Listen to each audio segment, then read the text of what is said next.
মানুষ কীর্তন গান কেন শ্রবণ করেন, এর কারণটা যদি সঠিক কারণটা যদি না জানা যায় তাতে কীর্তন শোনার ফল কিন্তু হয় না। কীর্তন শোনা মানে একটু নাচ দেখা, তাল তরঙ্গ দেখা বা একটা কোনো পালা বা লীলাকে শ্রবণ করা, এটা কিন্তু মূল কথা নয়। মানুষের কর্তব্য হচ্ছে সদা সর্বদা ঈশ্বরমুখী হওয়া। মানুষ যদি ঈশ্বরের শরণাপন্ন 24 ঘন্টার মধ্যে একটা মুহূর্তও যদি ভগবানকে না ডাকেন, মানুষের জীবনে পরম যে শান্তির দরকার সেটা মানুষ পায় না। মায়েরা, গাড়ি বাড়ি বানালেই কিন্তু ভগবানের কৃপা লাভ হবে না। আপনি যদি 10 লাখ টাকা দিয়ে উঠোনের মাঝখানে একটা মন্দির তৈরি করেন, আর সেই মন্দিরের ভেতরে যদি 5 লক্ষ টাকা দিয়ে একটা রাধা গোবিন্দের বিগ্রহ তৈরি করেন, আর আপনি যদি 3 বার সেই মন্দিরের ভেতরে গিয়ে ঢং ঢং করে আরতি করেন, সেবা দেন, জপের মালায় নাম করেন, তার মানেই যে আপনি ধর্ম পালন করলেন, এটা কিন্তু প্রমাণ হয় না। ধর্ম কথার অর্থ কিন্তু ওটা নয়। গলা ভর্তি করে মালা নিয়ে নিলাম, জপের মালায় নাম আমি রাত দিন চালিয়ে গেলাম, দ্বাদশ অঙ্গে তিলক সেবা করলাম, কিন্তু মানুষের সঙ্গে ভদ্রতা বজায় রাখতে গেলে যে গুণটা থাকার দরকার সেই গুণটা কিন্তু আমার মধ্যে দেখা গেল না। এতে করে কিন্তু চৈতন্য মহাপ্রভুর আদর্শ কিন্তু তা বলেন না। চৈতন্য দেবীর আদর্শে বলছে যে জপের মালায় নাম করলে, তিলক সেবা করলে, ধুতি পাঞ্জাবি পরলে, হরি হরি বলে কাঁদলে, কিন্তু মানুষ হয়ে মানুষের সঙ্গে ভদ্রতা বজায় রাখতে পারলে না, তোমার ওই কৃষ্ণের পোশাক, বৈষ্ণবের আভরণ কোনোদিন ভগবানের সেবার কাজে লাগবে না। নিতাই গৌর হরি বল, হরি বল। কারণ ধর্ম কথার অর্থ ওটা নয়। ধর্ম কথার অর্থ হচ্ছে সৎ এবং সামাজিকতা। একটা মানুষের প্রথম এবং প্রধান পরিচয় হচ্ছে তার মনুষ্যত্বটা থাকবে। যেমন জল, তার আসল পরিচয় হচ্ছে সে ভিজিয়ে দেবে, আগুনের পরিচয় সে জ্বালিয়ে পুড়িয়ে ছাই করে দেবে। আর মানুষের প্রথম পরিচয় হচ্ছে তার মনুষ্যত্ব, মানবিকতা বোধ, যেটা চৈতন্য মহাপ্রভু বারবার নদিয়ার মানুষকে বুঝিয়েছিলেন যে তুমি হরি হরি করবে পরে, তিলক সেবা করবে পরে, ধুতি পাঞ্জাবি পরবে পরে, আগে তুমি সৎ এবং সামাজিকতা হতে শেখো। তুমি মন্দিরে বসে আরতি করছো বলে পাশের বাড়িতে আগুন ধরে গেল, হঠাৎ করে পাশের বাড়িতে আগুন ধরে গেল, সবাই মিলে হাহুতাশ করে কান্নাকাটি করে মরিবাঁচি করছে, রাস্তা দিয়ে মাতালগুলো যেতে যেতে ছুটে জল ঢেলে তাদেরকে উদ্ধার করছে, আর তুমি মন্দিরের সেবার কাজে নিযুক্ত আছো বলে তুমি যেতে পারলে না। একটা কথা মনে রাখবেন, তোমার ওই সেবা কুকুরের সেবায় লাগবে, ভগবানের সেবায় লাগবে না। কারণ তোমার যে আদর্শ মানুষের মানবিকতা বোধকে পরিষ্কার করতে পারে না, যে সেবা মানুষকে খুশি করে না, সেই সেবা গোবিন্দ সেবার উপযুক্ত সেবা নয়। একটা মানুষের মধ্যে 3টে গুণ দেখা যায়। এক হচ্ছে পাশবিক গুণ, মানবিক গুণ, দৈবিক গুণ। যিনি পাশবিক গুণ সম্পন্ন ব্যক্তি হন, তিনি যতই সারা জীবন কীর্তন শুনে যাক, কীর্তন গেয়ে যাক, ধর্ম প্রতিষ্ঠা করে যাক, সে কোনোদিন ভগবানের সেবার অধিকারী হতে পারে না। পাশবিক গুণ কাকে বলে? পাশবিক গুণ সম্পন্ন ব্যক্তি যারা হয় তাদের প্রকাশ, তাদের আচরণটা হবে এরকম: জগতে কেউ সুখে থাক বা না থাক, কেউ খেতে পাক বা না পাক, আমার খাওয়া আমার সুখ, এইটুকু হলেই আমি খুশি। যারা নিজের খাবারের চিন্তা করে আর কারোর কথা ভাবে না, নিজের সুখের কথা চিন্তা করে কারোর সুখের কথা ভাবে না, তাদের হচ্ছে পাশবিক গুণ সম্পন্ন ব্যক্তি। এবার 2 নম্বর হচ্ছে মানবিক গুণ। সেটা কেমন না, যে নিজের সুখের কথাও ভাবে আর সামনাসামনি থাকা 10 জনেরও কল্যাণের কথা ভাবেন, তাদেরকে বলে মানবিক গুণ। আর দৈবিক গুণ কাকে বলে? দৈবিক গুণটা হলো নিজের সুখের কথা ভুলে গিয়ে যিনি জগতের কল্যাণের জন্য নিজেকে শেষ করে দেন, হরি বল, হরি বল, তাকে দৈবিক গুণ সম্পন্ন ব্যক্তি। যেমন সবার আগে যার নাম করতে হয় তিনি হলেন নিত্যানন্দ মহাপ্রভু। নিত্যানন্দ নিজের কল্যাণের কথা কোনোদিন ভাবেন না, তিনি জগাই মাধাইকে প্রেম দিতে গিয়ে তার মৃত্যু পর্যন্ত ঘনিয়ে আসবে সেটা জেনেও কিন্তু মাধাইয়ের কাছে হরিনাম দিতে গেছিলেন। তাতে করে কি হয়েছিল, নিতাই চাঁদে মাথা কেটে গিয়ে ছচ্ছর করে রক্ত ঝরেছিল। মহাপ্রভু ক্রোধান্বিত হয়ে ছুটে গিয়েছিলেন, কিন্তু ডান হাত দিয়ে মহাপ্রভুকে বাধা দিয়েছিলেন আর বাম হাতে রক্ত চেপে ধরেছিলেন। সেই নিতাই চাঁদ কাঁদতে কাঁদতে মাধাইয়ের দিকে তাকিয়ে তাকিয়ে বলেছিলেন, মাধাই মেরেছ কলসের কানা, তা বলে কি আমি তোমায় প্রেম দেব না? সেই নিতাই। সেই জন্য একটা কথা বলছি, কাউকে ডাকার দরকার নেই, হা কৃষ্ণ বলে কাঁদার দরকার নেই, হা রাধারানী বলে কাঁদতে হবে না, কাউকে ডাকতে হবে না। মনে মনে শুধু নিতাই চাঁদের স্মরণ নেবেন। আপনার মনের সারা জীবনের তৈরি করা জঞ্জাল একমাত্র একজন অনায়াসে হাত বাড়িয়ে গ্রহণ করেন, তিনি হলেন নিত্যানন্দ মহাপ্রভু। নিতাই গৌর হরি বল, নিতাই গৌর হরি বল। একমাত্র নিতাই যদি কারোর উপরে করুণা করেন, তার হাতে গড়া পাহাড়ের সমান অপরাধ একমাত্র নিতাই দুহাত ভরে গ্রহণ করে নেয় আর তার হৃদয়ের প্রেম সুধা দান করে দেন। ভক্তমণ্ডলী মায়েরা, যে কথাটা আমি বলার জন্য শুরুটা করলাম, একটুখানি এবার মন দিয়ে শুনবেন। আমার পরে রাসলীলা হবে মায়েরা, মন দিয়ে রাস শ্রবণ করবেন। তবে একটা মায়েদের কাছে আমার বিশেষভাবে অনুরোধ থাকছে, আমরা তো হিন্দু সনাতন ধর্মের মানুষ, সেজন্য আমি মায়েদের জন্য একটা স্পেশাল ভাবে একটা কথা বলে দিচ্ছি। রাসলীলা যখন হবে, আপনারা রাসলীলার মধ্যে দাঁড়াবেন, শুনবেন, নাচবেন, রাসলীলা লক্ষ্য করবেন, কিন্তু একটা দিকে দায়িত্ব রাখবেন, আমরা কিন্তু সনাতন ধর্মের মানুষ।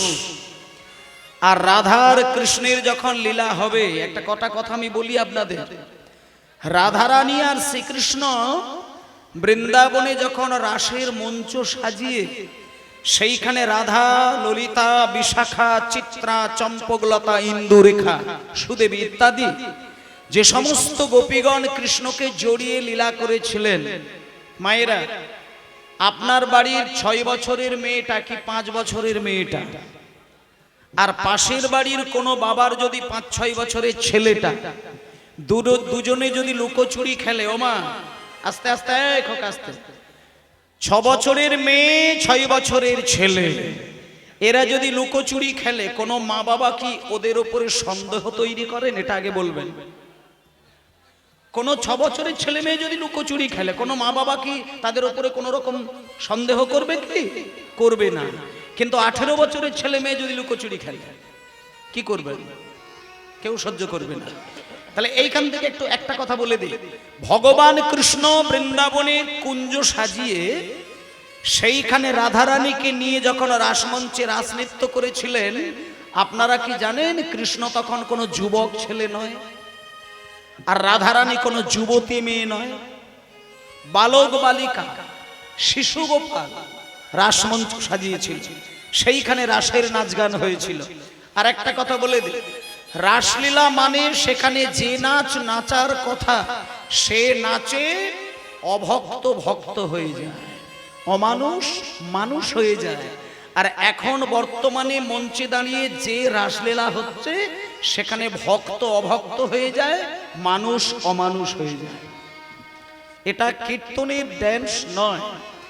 ভাগবত যদি কারোর বাড়িতে থাকে, 10ম স্কন্ধটা খুলে দেখবেন, সেখানে রাধা কৃষ্ণের নাচের মধ্যে তীব্র বিরহটাকে লক্ষ্য করেছেন।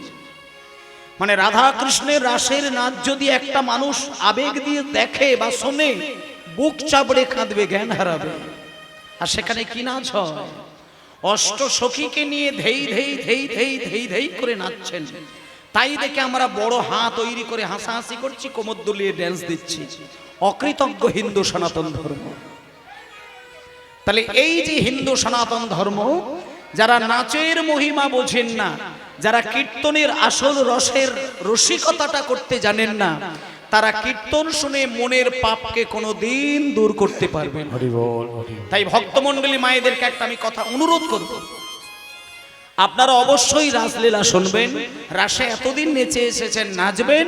শুধু একটা গুরু দায়িত্ব আমি চাপিয়ে দিচ্ছি, আপনারা তো নারী জাতি, শালীনতা রক্ষা করার দায়িত্বটা কিন্তু আপনাদের। ইউটিউবে অনেক আমি মায়েদের ড্যান্স দেখেছি, নাচ দেখেছি। যখন কোনো মায়েরা কীর্তনাসরে নাচে তিনি মনেই করেন না যে আমি একজন নারী, এটা মনে করেন না। হোমা, যখন রাসমঞ্চে গোপীরা ছুটছে কৃষ্ণকে দেখার জন্য, এটা আপনারা জানবেন, আমার পরেই কীর্তনিয়া উঠবে, দেখবেন একটা গান গাইবে, খসত বসন রসন চেলি, একটা গান হবে, উনি গাইবেন, যিনি কীর্তন গাইবেন উনি গাইবেন। তাহলে এই যে খসত বসন রসন চেলি মানে রাধারানী, ললিতা, বিশাখা, চিত্রা, চম্পকলতা, এরা সুন্দরী নারী। যখন এনারা কৃষ্ণের বাঁশির স্বর শুনতে পেয়ে যখন তীরের গতিতে ছুটছে, তখন গোপীদের গা থেকে ওড়না খসে যাচ্ছে, শাড়ি খুলে যাচ্ছে, গয়না খুলে যাচ্ছে। একটা পয়েন্ট আপনাদের আমি বুঝিয়ে দিই, ভগবান নারীদেরকে একটা শক্তি দিয়েছেন, পুরুষদেরকে কিন্তু দেয়নি। সেটা কোন শক্তি আমি বলে দিই, মায়েরা প্রমাণ করে বলবেন সেটা আপনাদের মধ্যে আছে কিনা। কোন নারী যদি ঘুমিয়েও থাকে, অঘরে যদি ঘুমায়, অঘরে ঘুমন্ত অবস্থায় যখন গা থেকে তার বসন খুলে যায়, অবচেতন মনে ঘুমের ঘরেই দেখবেন সে কিন্তু নিজের অঙ্গটা ঢাকে। এটা নারীর বৈশিষ্ট্য। তাহলে যে নারী তার নিজের চেতন মনে নয়, অবচেতন মনে ঘুমের ঘরেই তার আলগা দেহকে ঢাকতে চলে যায়, তাহলে সেই নারী কৃষ্ণ দর্শনে যখন ছুটছে সেখানে তো অবচেতন নয়, সচেতন ভাবে চলেছে তারা কৃষ্ণ দর্শনে। অথচ শাড়ি খুলে গেল, গয়না খুলে গেল, বসন খুলে গেল, সম্পূর্ণ দেহ আলগা হয়ে গেল। তার মানেটা কি বলতে চাইছে, এইখানটা একটু গভীরতাটা আপনি দেখবেন। বলতে চাইছে যে রাসমঞ্চে যখন কেউ যায় তার অঙ্গ থেকে বসন খুলে যায়। আপনাদেরও যাবে একদিন, সেদিন আপনি বুক চাপড়ে কেঁদে শেষ করতে পারবেন না। এই যে আজকে এখানে হরিনাম হচ্ছে, গত বছর এখানে প্যান্ডেল হয়েছিল, মঞ্চ হয়েছিল, হরিনাম হয়েছিল, এই বছরও হরিনাম হচ্ছে। আমি আপনাদেরকে কটা পয়েন্ট বলে দিচ্ছি। গত বছরে এই পাড়া, এই গ্রামে যে সমস্ত মা বাবা ভাই বোনেরা হরিনাম শুনতে বসেছিলেন, আর আজকে আমি যে মা বাবা ভাই বোনদেরকে দেখছি, আপনারা কালকে একটু ভেবে দেখবেন, গত বছরের ভক্ত সমাগম আর আজকের ভক্ত সমাগম যারা হয়েছেন, এদের মধ্যে একজনেরও নাম আপনি পেলেও পাবেন যিনি গত বছরে আমাদের মধ্যে ছিলেন, গান শুনেছিলেন, সময় দিয়েছিলেন, চাঁদাও দিয়েছিলেন। এবছর কিন্তু তিনি আমাদের মধ্যেই আর নেই, তিনি জগৎ ছেড়ে বিদায় নিয়েছেন। তাহলে এইবার আপনাদের বলবো, এই বছরে নাম হচ্ছে, আগামী বছর হরিনাম কিন্তু হবে, বন্ধ হবে না। কিন্তু আপনারা কি গ্যারেন্টি দিয়ে যেতে পারবেন যে আগামী বছর নাম হলে আবার শুনতে আসতে পারবেন? এটা কিন্তু বলা যাবে না। তাহলে এই যে ভগবানের কাছে কার কখনো ডাক আসবে বলা যাবে না। যেদিন ভগবান আপনাকে ডাকবে সেদিন আপনার ছোট্ট নাতনির ভালোবাসাকেও ছিন্ন করে যেতে হবে। সেদিন আপনার সাদের স্ত্রী তার ভালোবাসাকে কেটে দিয়ে যেতে হবে। সেদিন আপনার পুত্র সন্তানাদি তাদের মায়া ছিন্ন করে যেতে হবে। সেদিন আপনাকে উঠোনে শুইয়ে দেবে। সেদিন আপনার দেহের বসনটা কিভাবে খসে যাবে? আপনি সেদিন নিজের লজ্জাটা ঢাকতে পারবেন? সেদিন কিন্তু আপনাকে নীরবে চিতায় তুলে দেবে, ঘুমসি পর্যন্ত কেটে দেবে। যেমন রূপে তুমি মায়ের কোলে এসেছিলেন তেমন রূপে তুমি চিতার কোলে উঠে চলে যাবে। সেদিন হলো তোমার রাসের নিতাই গৌর প্রেমানন্দে, নিতাই গৌর হরি বল। সেটাই হলো মানুষের জীবনের রাস। রাসলীলা মানে ভগবান ভক্তকে চিরতরে কাছে পাওয়ার জন্য। আর ওই বাঁশিটা কেন কৃষ্ণ রাখেন? ভগবান কৃষ্ণ যখন কাউকে আপন বলে মনে করেন তখন তার নাম ধরে তার বাঁশিটা বাজায়। তাই ভক্তমণ্ডলী মায়েরা, রাস মানে মানুষের জীবনে মৃত্যু, আর মৃত্যু মানে মানুষের জীবনের কাছে সব থেকে বিরহের একটা দিন। তাই একটা কথা মনে রাখবেন, ভগবান কৃষ্ণ বৃন্দাবনে যতগুলি লীলা করেছিলেন, আমার ব্যক্তিগত বিচারে যেটা মনে হয় রাসের থেকে তীব্র বিরহের লীলা আর ভগবান কিছু করেননি। কিন্তু আজকে দেখুন হুমায়রা, আজকে যখন হরিবাসরে রাসলীলা হবে, কত মানুষ তৈরি হয়ে থাকেন যে রাসমঞ্চে নাচ দেখব। মায়েরা আপনারা নাচ দেখুন, কিন্তু ভক্তের গভীরতাটাকে ধরে রাখার চেষ্টা করবেন। রাস মানে আমরা বলি না যে রাত্রির 12টার নিচে রাস হয় না, সবাই জানে, প্রত্যেকটা কমিটি জানে, রাত 12টা না বাজলে রাস হবে না, মানে গভীর রাত না হলে রাস হয় না, মধ্যরাত্রি না হলে রাস হয় না। একটা কথা বলি, রাস আপনি দিনের বেলাও শুনতে পারেন, অসুবিধে নেই। এখানে ঘড়ি ধরে গভীর রাত্রের কথা বলে না। রাসলীলা যদি কেউ শুনতে চান, রাসলীলা যদি কেউ দর্শন করতে চান, তাহলে তার সাধনার গভীরতাটা থাকার প্রয়োজন। এখানে টাইম ধরে বলেন, তার সাধনার গভীরতা যদি না থাকে, তাহলে কন্যা আর পিতা এই দুজনের যে নাচ হবে, সে নাচের মাধুর্যটা আপনি অনুভব করতে পারবেন না। কৃষ্ণের পাশে দাঁড়িয়ে থাকে রাধারানী। আপনি কি জানেন যে রাধারানী কৃষ্ণের অঙ্গ থেকে সৃষ্টি হয়েছেন? তাহলে যার অঙ্গ থেকে সৃষ্টি হয়, একাধারে তত্ত্বের দিকটা দেখতে গেলে বলা যায় তার কন্যা, তার পিতা। তাহলে পিতার সঙ্গে তার কন্যা নাচবেন, সেই নাচে এত রসিকতা কিসে? সেখানে কামনা দৃষ্টি কিসে? এই মিনিমাম চেতনাটা যদি না থাকে, এই সাধনাটুকু যদি না থাকে, তাহলে আপনি রাসলীলা শ্রবণ করে যতটুকু অপরাধ করলেন, আর 24 ঘন্টা কীর্তন শুনে আপনি কিন্তু সেই অপরাধ ভাঙতে পারবেন না। তাই আপনারা রাস শুনবেন, আমি বাধা দিব না, শুধু একটা কথা বলবো, রাসের মাধুর্যটাকে কিন্তু বোঝার চেষ্টা করবেন, এইটুকু আপনাদের কাছে অনুরোধ, আর কিছু নয়। সবাই মিলে বলুন, নিতাই গৌর প্রেমানন্দে হরি বল, হরি বল, হরি বল। মায়েরা, এইবার আমি একটা কথা বলি, যাকে যাক রাস সম্পর্কে একটুখানি বুঝিয়ে দিলাম, কারণ আমরা তো ধর্ম সম্পর্কে ততটা বুঝি না। তবে প্রত্যেকটা মানুষের কিন্তু এইটুকু ইচ্ছা থাকে যে ধর্মকে কিন্তু একটু জড়িয়ে ধরবো। অধর্ম করে বেড়াবো, পাপ করে বেড়াবো, এটা কেউই চায় না। সংসারী মানুষ অজান্তে কখন যে ভুল হয়ে যায় মানুষ বলতে পারে না। রক্ত মাংসে গড়া শরীর তো, একটুখানি নিজের আত্মতুষ্টি লাভের জন্য ভুল করে ফেলে পরে বড় কষ্ট পায়। কিন্তু মায়েদেরকে একটা কথা বলি, একটা মূল্যবান সময় বলে দেব, যে সময়টাতে যদি আপনি কিছুক্ষণের জন্য মেরুদণ্ড সোজা করে আপনি নীরবে শুধু স্থির হয়ে বসে থাকতে পারেন, আপনি অলৌকিক শক্তির অধিকারী হতে পারেন। একটা মুহূর্ত আপনাদেরকে বলে দেব, মানে যেটা আগেকার দিনে মা ঠাকুরমারা করতেন, এখন সেটা আর কেউ করেন না। আমি যতদিন দেখেছি আমার ঠাকুরমা বেঁচে ছিলেন, আমি ঠাকুরমাকে আমি করতে দেখেছি, আমার নিজের ঠাকুরমা। আপনাদেরকে আমি সেই পন্থাটা বলে দেব। সারাটা দিনের মধ্যে 4টে করে প্রহর হয়, আর সারা রাত্রির মধ্যে 4টে করে প্রহর হয়। একটুখানি বলে দিচ্ছি, মানে যারা ভগবানকে মানেন আর নাই মানেন ওটা কথা নয়, এই প্রকৃতির নিয়মটাকে একটু মানার চেষ্টা করবেন। দরকার নেই কিচ্ছু করা, তুলসী মালা টালাও সব নিতে হবে না, ও পরের বিষয়, ওগুলো পরের বিষয়। আভরণে বৈষ্ণব সাজার দরকার নেই, আচরণ দিয়ে বৈষ্ণবটা আগে সাজার চেষ্টা করতে হয়। ভগবান আভরণ পছন্দ করেন না, ভগবান ভেতরের খবরটা বেশি করে নেন। যখন আপনি একটা নাড়ু গোপালকে ওই বেদির উপরে রাখবেন আর হাতে নাড়ু সাজিয়ে দেবেন, পাথরের হোক, নারকেলের হোক, কি মুরগির নাড়ু হোক, আপনাকে একটা কথা বলি, ভগবান কিন্তু ওই নারকেলের নাড়ু, মুরগির নাড়ু, কি ক্ষীরের নাড়ু, ও সব কোনো দিন পছন্দ করেন না। ভগবান যেটা পছন্দ করেন সেটা আমরা দিতে পারি না। সেই জন্য আমাদের শান্তির জন্য চেষ্টা করেও শান্তির লেশমাত্র পায় না। মানুষ সব পায়, শান্তিটুকু শুধু পায় না। আর সেই শান্তিটা কেন পায় না, সেইটুকু যদি জানতে পারে তাহলে তার শান্তি হয়ে যায়। ভগবানকে আপনি কিচ্ছু দিতে লাগবে না, কিচ্ছু দিতে লাগবে না। আপনার যদি রোজগার ভালো না হয়, আপনাকে মন্দির বানাতে হবে না, আপনাকে কিচ্ছু করতে হবে না। মিনিমাম 200 টাকা দিয়ে তাল পাতা তো কিনতে পারবেন।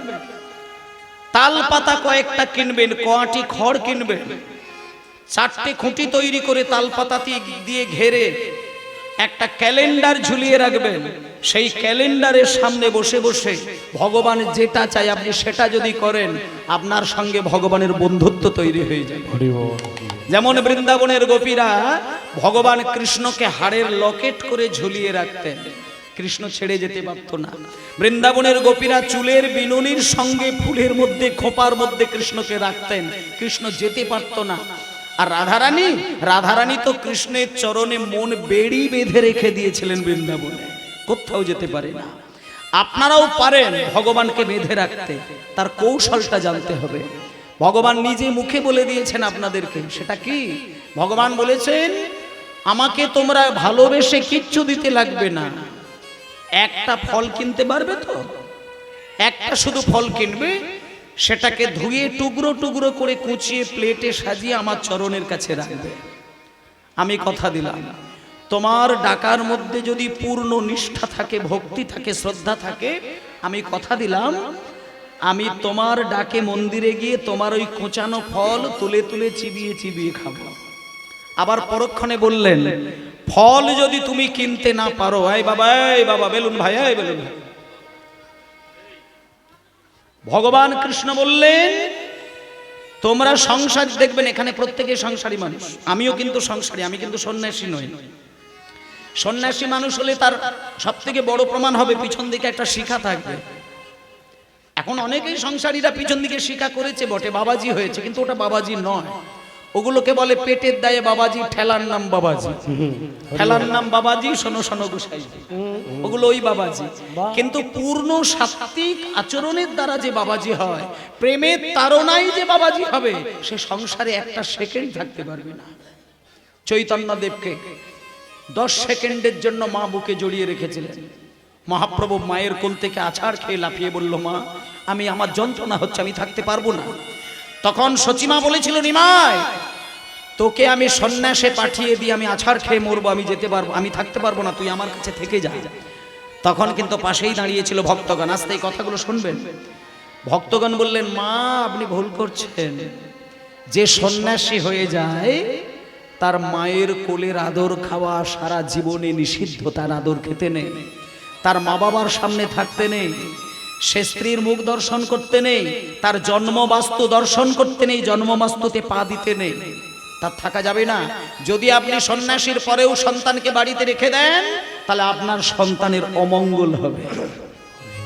তখন সচিমা বুক চাবড়ে বলেছিল, নিমাই ঠিক আছে, তুই সন্ন্যাসী হতে গেলে যেমন তোর থাকা চলবে না, তাহলে আমি মা হয়ে একটা কথা দিলাম, তোর বৃন্দাবনে যাওয়া হবে না, তুই পুরী ধামে থাকবি। তখন ওই সাগরের মতন মায়ের জল গড়াচ্ছে। নিমাই কিন্তু সন্ন্যাসী, তথাপিও সেকেন্ডের জন্য মায়ের চোখের জলের প্রতি নিমাইয়ের মায়া এসে গেছিল। তাই কয়েক সেকেন্ডের জন্য মায়ের চোখের জলটা মূল্য দিয়ে দিয়েছিলেন। আপনারা সেটা জানেন।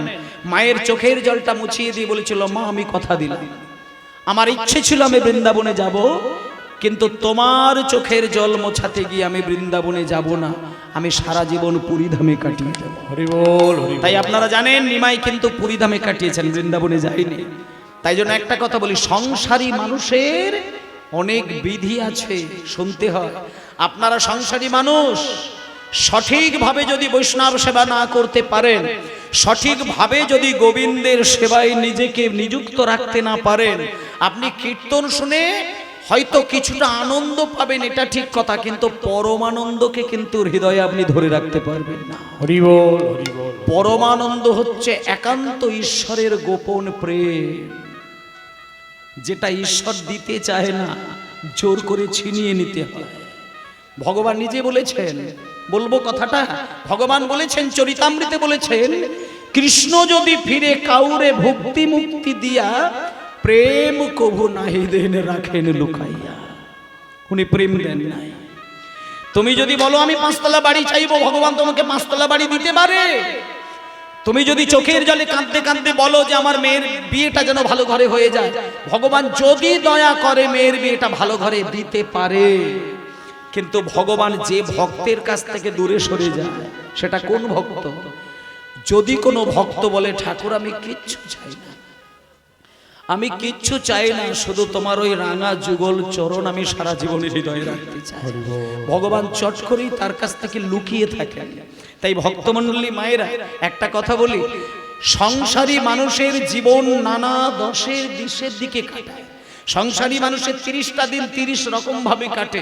কোনোদিন ফল কেনার পয়সা থাকে, কোনোদিন সোনা কেনার পয়সা থাকবে, কোনোদিন দেখবেন 2 টাকার নকুল দানা কেনার পয়সা পর্যন্ত সংসারে থাকে না।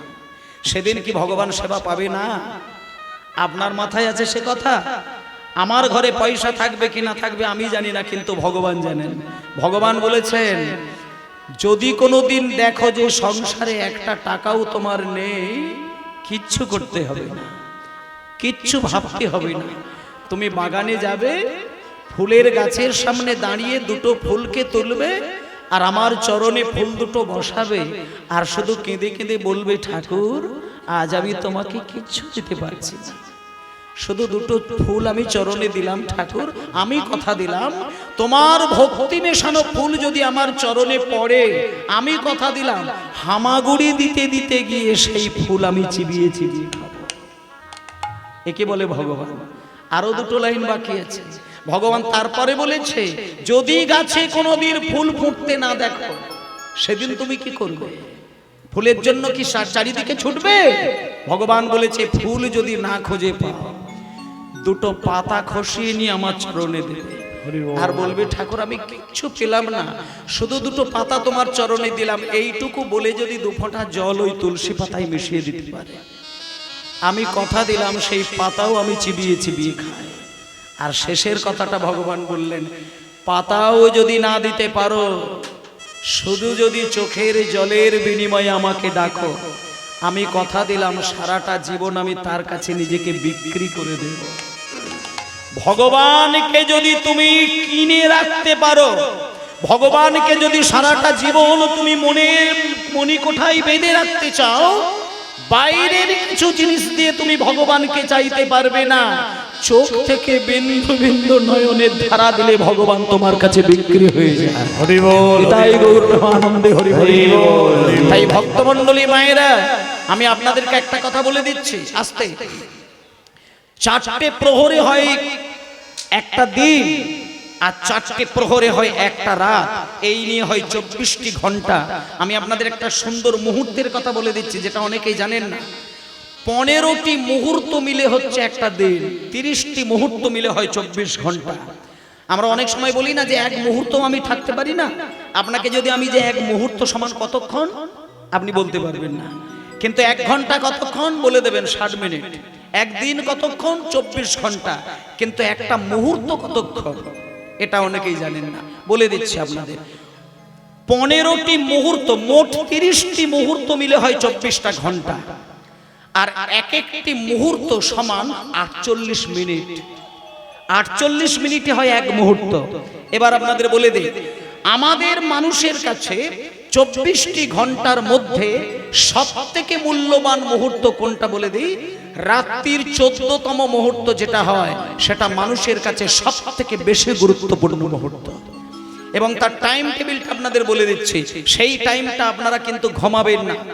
মানুষ যেটা ভুল করে, সেই ভুলের প্রায়শ্চিত্ত সারাটা জীবন করে যেতে হয়, মানুষ সেটা জানে না। আগেকার দিনে মা ঠাকুরমারা বলতেন, ব্রহ্ম মুহূর্তে উঠে 3 বার শঙ্খ বাজাতে হয় সংসারে। কতগুলো মাঙ্গলিক কর্ম আছে সেগুলো মায়েরা করেন না, আর ছেলেকে ইংলিশ মিডিয়ামে পাঠিয়ে দিয়ে পণ্ডিত তৈরি করেছেন। শেষের দিনে যখন ছাই পাশ গিলছেন, তখন ছেলেকে দোষী করছেন। ছেলেকে মানুষ করার পিছনে কিন্তু মা বাবা দায়ী 100% থাকে। আমি আপনাদের বলে দিই, যেদিন ছেলেটা আপনার কোলে মানুষ হচ্ছে স্তনদুগ্ধ পান করে, সেদিন আপনার চলাফেরার মধ্যে ছেলের কিছু গুণাবলী কিন্তু ছেলের মধ্যে যাবে। আপনাদেরকে বলে দিই, ভোর 3:30 থেকে 3:40 পর্যন্ত ব্রহ্ম মুহূর্ত ধরা হয়। অনেকে বলে ব্রহ্ম মুহূর্তে ভগবানের নাম করো। ব্রহ্ম মুহূর্ত কোন টাইমটা সেটা তো অনেকে জানেন না। আমি আপনাদের একেবারে সুন্দর করে দুদিক দিয়ে বলে দিচ্ছি। সূর্য উদয়ের 92 মিনিট আগে থেকে সূর্য উদয়ের 48 মিনিট আগে পর্যন্ত এই সময় সীমাটাকে ব্রহ্ম মুহূর্ত ধরা হয়। আর এই ব্রহ্ম মুহূর্তে মায়েরা দেখবেন মানুষ ঘুমিয়ে থাকেন, গোয়াল ঘরের গরুটা কিন্তু আর ঘুমায় না। এগুলো প্র্যাকটিক্যাল, আপনি প্রমাণ করে দেখবেন। আপনি যদি ব্রহ্ম মুহূর্তে গোয়াল ঘরে গিয়ে দেখেন গরু পরিষ্কার ভাবে জেগে থাকে, ব্রহ্ম মুহূর্তটা গরু জেগে যায়, ব্রহ্ম মুহূর্তে পাখি জেগে যায়, ব্রহ্ম মুহূর্তে কীট পতঙ্গ জেগে যায়, কিন্তু মানুষ ঘুমিয়ে কাটায়। সেই জন্য মানুষের মধ্যে আচরণটা কিন্তু মানুষের মতন হয় না। যদি মানুষকে আদর্শ মানুষ হতে হয়, মানুষকে যদি পূর্ণ মানুষের লাভ পেতে হয়, তাহলে ওই 3:20 থেকে 3:40 পর্যন্ত মানুষের যেটা দরকার, সেটা নিদ্রা ভেঙে দিয়ে মেরুদণ্ড সোজা করে কয়েকটা সেকেন্ডের জন্য ইষ্ট দেবতাকে স্মরণ করতে হয়। ব্রহ্ম মুহূর্তে ব্রহ্মকে স্মরণ করতে হয়। ব্রহ্ম মুহূর্ত কাকে বলে? ব্রহ্ম শব্দের অর্থ হলো সত্য, পরম সত্যকে বলা হয় ব্রহ্ম। আর সেই পরম সত্যের সময়ে পরম সত্যের উদ্দেশ্যে পরম সত্যের জায়গায় বসে সত্যের আরাধনা করলে মানুষ অনায়াসেই গোবিন্দের কৃপা লাভ করতে পারে। নিতাই গৌরানন্দে হরি বল হরি বল হরি বল। যে মানুষটা ব্রহ্ম মুহূর্তে উঠে নাম করতে পারে, আমি বলে দিচ্ছি 24 ঘন্টা তাকে আর নাম করতে লাগবে না, 24 ঘন্টা তাকে আর ভগবানকে ডাকার প্রয়োজন হবে না, আমি এটা গ্যারেন্টি দিয়ে দিলাম। আপনি 3:20 থেকে 3:40 পর্যন্ত এই সময়টাকে আপনি শুধু ভগবানের উদ্দেশ্যে ছেড়ে দিন, বাকি 24 ঘন্টা আপনি চাকরি বাকরি করুন, দোকানদানির উপরে সময় দিয়ে দিন, ছেলে মেয়ে নাতি নাতনির উপরে সময় দিন, আপনি দেখবেন ব্রহ্ম মুহূর্তে যদি আপনি ঈশ্বরের নাম করে কাটান 24টা ঘন্টা আপনার দিনটা প্রেমময় ভাবে আপনি জীবন কাটাতে পারবেন। এটা প্রমাণ করে দেখবেন। এখানে যত মা বাবা বসে আছেন আমি প্র্যাকটিক্যাল বলছি, আপনি 21 দিন করে দেখুন, 21টা দিন করে দেখুন, 22টা দিনের মাথায় যদি আপনি কিছু না ফল পান, আমার ফোন নম্বর নিয়ে আপনি ফোন করবেন, 21 দিন করবেন ব্রহ্ম মুহূর্তে বসে ভগবানের নাম করা। আপনি কি পেলেন 21 দিন পরে আপনি প্রমাণ করবেন, অলৌকিক শক্তির অধিকারী হয়ে যাবেন আপনি। এবং ওই ব্রহ্ম মুহূর্তে উঠে আপনি ভগবানের সেবা করতে পারেন, গুরুদেবের নাম করতে পারেন, ভগবানের নাম করতে পারেন, কিংবা দীক্ষা মন্ত্র জপ করতে পারেন, কিংবা ভজ শ্রী কৃষ্ণ লহ শ্রী কৃষ্ণ ভজ শ্রী হরি হরি হরি হরি নাম রে। ভজ শ্রী কৃষ্ণ কহ শ্রী কৃষ্ণ লহ কৃষ্ণ নাম রে। ভজ শ্রী কৃষ্ণ লহ শ্রী কৃষ্ণ কহ শ্রী কৃষ্ণের নাম রে। ভজ শ্রী কৃষ্ণ লহ শ্রী কৃষ্ণ কহ শ্রী কৃষ্ণ নাম রে। যে জন শ্রী কৃষ্ণ ভজে সে হয় আমার প্রাণ রে। যে জন কৃষ্ণ ভজে সে হয় আমার প্রাণ রে। যে জন শ্রী কৃষ্ণ ভজে সে হয় আমার প্রাণ রে। যে জন শ্রী কৃষ্ণ ভজে সে হয় আমার প্রাণ রে। ভজ শ্রী কৃষ্ণ লহ শ্রী কৃষ্ণ লহ শ্রী কৃষ্ণের নাম রে।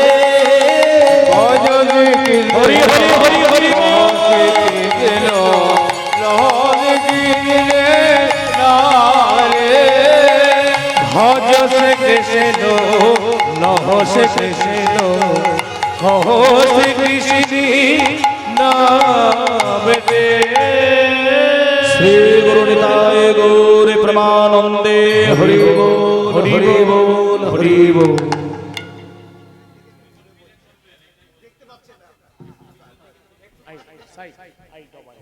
মাইক্রোফোন থাকলে ভালো হতো।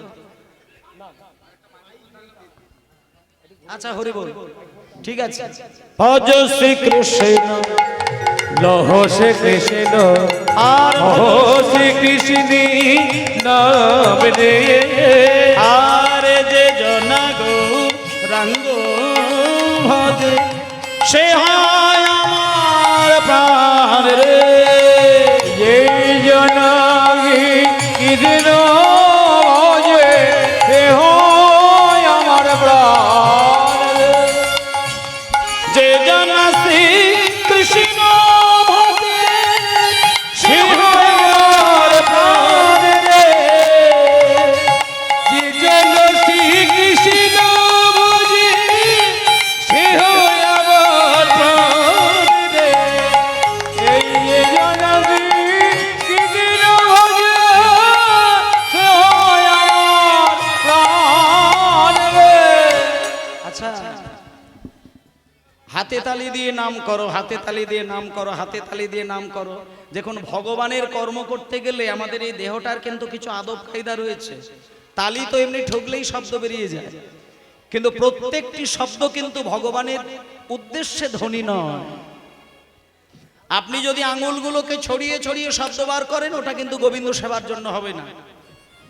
কিন্তু আপনার যদি হাত যদি এইভাবে একইভাবে না থেকে যদি সরে যায় সেটাও কিন্তু মঙ্গলধরী হবে না।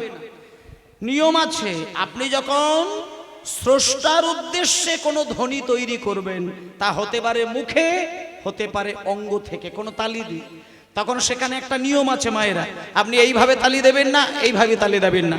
ভগবানের উদ্দেশ্যে যখন তালি দেবেন, প্রত্যেকটা আঙ্গুল যেন আপনার স্পর্শ থাকে এবং এইভাবে সুন্দর করে তালি দেবেন। আপনারা প্রমাণ করে নেবেন, আপনাদের ঠাকুর ঘর আছে তো, সন্ধ্যাবেলায় তো আপনারা সন্ধ্যা প্রদীপ জ্বালান, আচ্ছা বেশ, শঙ্খ বাজান তো। তারপরে যখন আপনি ওই তুলসী তলায় যখন এইভাবে তালি দেবেন, আপনি আঙুলগুলোকে ছড়িয়ে ছড়িয়ে তালি দেবেন, দেখবেন আপনার ভেতর থেকে লক্ষ চেষ্টা করলেও আপনার ভক্তি আসবে না। আপনি এইভাবে তালি দেবেন, ভক্তি আসবে না। আপনি প্রমাণ নিয়ে দেখবেন, আপনি যখন এইভাবে সুন্দর করে তালিটা দেবেন, আপনি নিজে থেকে প্রমাণ করবেন, এইভাবে যখন আপনার ধ্বনি আসবে, ওই শব্দ আপনার হৃদয় থেকে ভক্তিটাকে বারবার জাগরিত করবে। এগুলো নিয়ম, আপনি প্রমাণ করে দেখবেন, এইভাবে করবেন। যে জন আসে কৃষ্ণ ভজে, সে হয় আমার প্রাণ রে। যে জন শ্রীকৃষ্ণ ভজে, সে হয় আমার প্রাণ রে। ওই যে জন কৃষ্ণ ভজে, সে হয় আমার প্রাণ রে। ভজ শ্রীকৃষ্ণ, ভজ শ্রীকৃষ্ণ, ভজ শ্রীকৃষ্ণের নাম রে। এবার ভজ শ্রীকৃষ্ণ, ভজ শ্রীকৃষ্ণ, ভজ শ্রীকৃষ্ণের নাম রে। ভজ শ্রীকৃষ্ণ, ভজ শ্রীকৃষ্ণ, ভজ শ্রীকৃষ্ণের নাম রে। শ্রী গুরু নিতাই গৌর প্রেমানন্দে হরি বল, হরি বল, হরি বল, হরি বল। হরি বল। জয় নিতাই। ভক্তমণ্ডলী মায়েরা, তাহলে আসল কথাটা হচ্ছে ভক্তির ওপরে মূল্যবান জিনিস মানুষের কাছে কিচ্ছু নাই। এবার আমি আপনাদের বলে দিই, ভক্তি যার হৃদয়ে নেই, সে ভক্তিটা কি বৃন্দাবন থেকে ব্যাগে করে আনবে, না নবদ্বীপ থেকে সাধকদের মন থেকে চুরি করে আনতে পারবে? ভক্তি তো একটা আলাদা মিষ্টতা, স্বাদের একটা জিনিস, যার হৃদয়ে থাকে, কাউকে ভাগাভাগি করে দেওয়া যায় না, কেউ চুরি করে নিতে পারে না, আর কাউকে দিলে পরে কমে যায় না। ভক্তি হচ্ছে হৃদয়ের একটা অফুরন্ত মাধুর্যে ভরা মধুর স্বাদের আবেগ।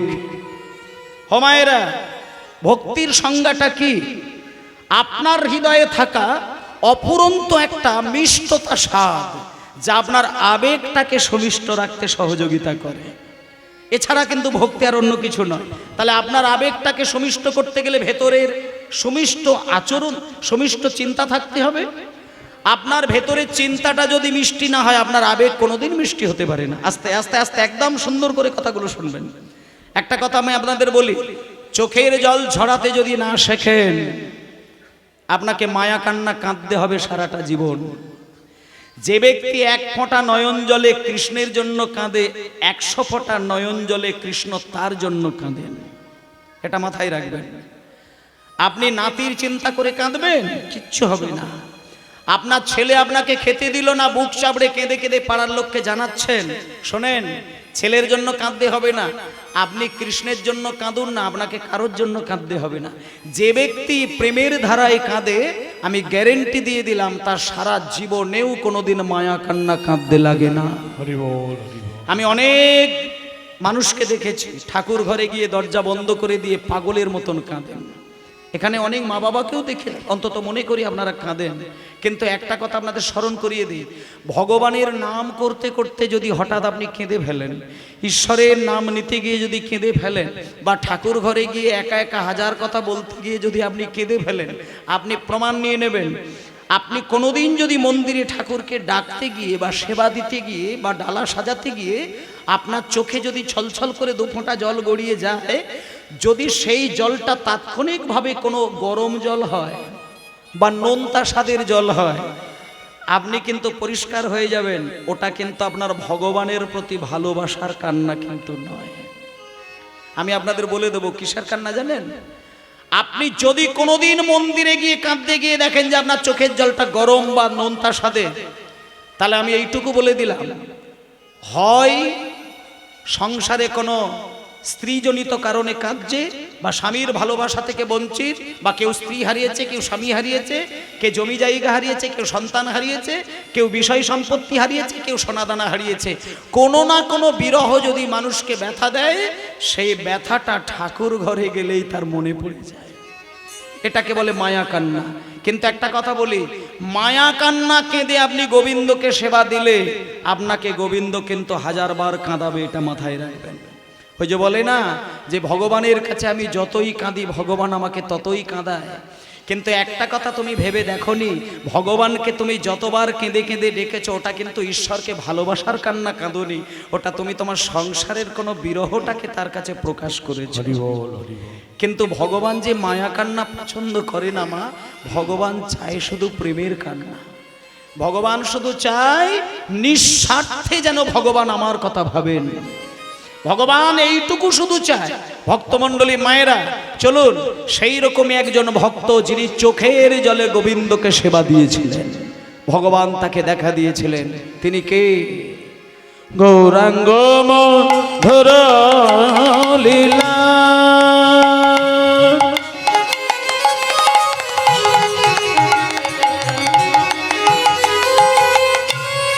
জারি করেনি প্রবেশিলা আরে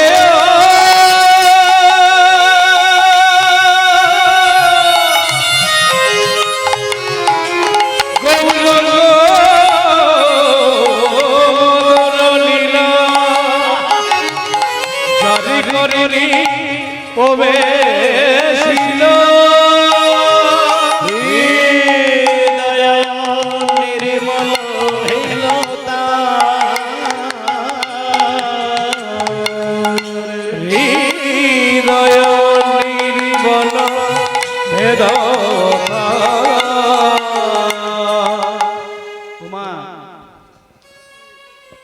কৃষ্ণের থেকে সুন্দর দেবতা একজন ছিলেন।